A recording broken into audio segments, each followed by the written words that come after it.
Don't wait. Leave your earthly worries, ulcers, and tumors behind and take off for the stars.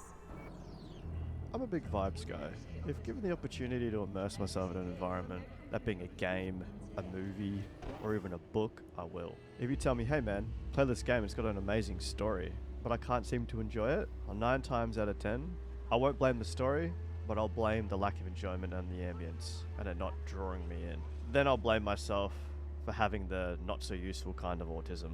Cyberpunk is something special. It may have flaws, but it's truly an art piece. In this video, I'll be talking about my opinion on what gives Cyberpunk that feeling. You begin Cyberpunk, and it's fun, immersive, and a new interesting world that isn't portrayed very often. As you progress deeper into the story for your first time, you grow this feeling of bleakness. Why is that? You kind of make an educated guess as to why. The game's nearing its end, right? That's why, it's gotta be.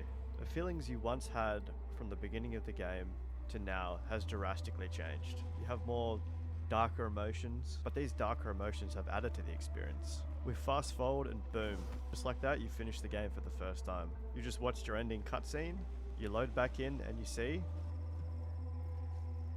But still, you sit there and think, what is it that I just watched? What did I just see? As you're thinking, you hear all the sounds of Night City, all the people, all the cars, all the advertisements. You've heard all these things many times, but you may not have realized them just as much as you are right now. You think to yourself, let's try a different ending. And you're going to repeat that over and over again, or you just go on YouTube and look up the different endings. Now a day or two has passed. You're at work or at school, and you're still thinking about Cyberpunk.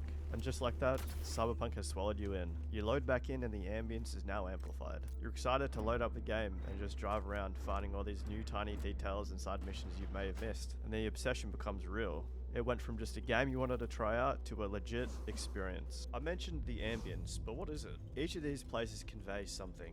Each has their own dynamic, and somehow each of these dynamics mesh well with one another.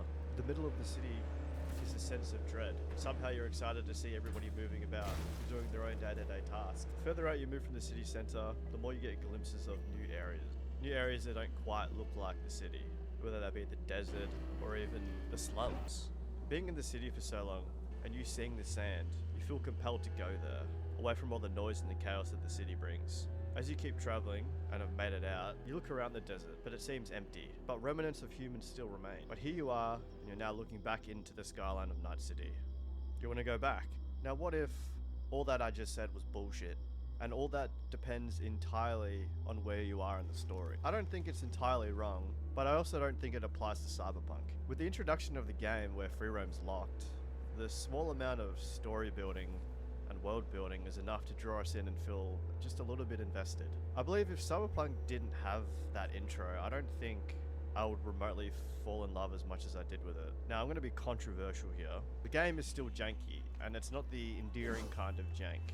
It's not like the now 15-year-old Skyrim. It just lacks polish. That's something gameplay wise or even visual. It still happens more often than not, but like all controversial takes, I gotta give myself an out and say, oh, but it's much better compared to when it launched. Who cares? What I'm trying to say is if we played Cyberpunk without that quick intro, the ambience wouldn't carry enough to keep me invested after seeing all the shenanigans the game has. Why did I mention all of that? I'm not trying to take away from the amazing ambience that Cyberpunk gives, but I'm simply pointing out that two components like the story and the world building, they can complement each other enough to mask whatever flaws there may be.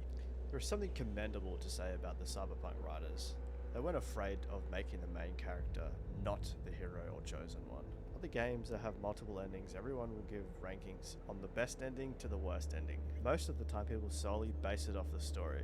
But if we look at it in a way that's not based off the story or gameplay, but off feeling, I think all the endings do their jobs quite well in Cyberpunk.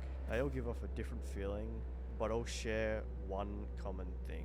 I personally get the feeling like your existence doesn't really matter at all. Now I know feeling is a very subjective thing, but if a game like Cyberpunk is able to convey well enough for people to share that same feeling where you found out there is legit an ending where you blow your shit clean off, it's a pretty bleak wake-up call to how full-on Cyberpunk can really get.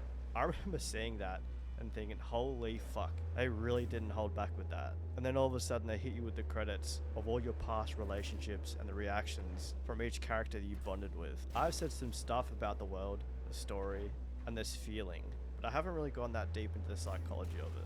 If I was to do that, this video would turn into a video essay that goes for 20 minutes long, and I'm going to choose not to do that. I choose not to do that because, well, I think it's subjective, and I found Cyberpunk to be a very tricky game to explain the feeling of.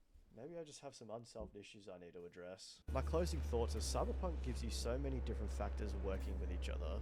They create such memorable experiences, the audio experience, the visual experience, and even the writing. The landmarks, the day-night cycles, the weather, even the music in this game fits perfectly with whatever you're doing. They all mesh so well together. Cyberpunk is a master of creating the feeling of loneliness. Arasaka Corporation answers. Join us today to fight for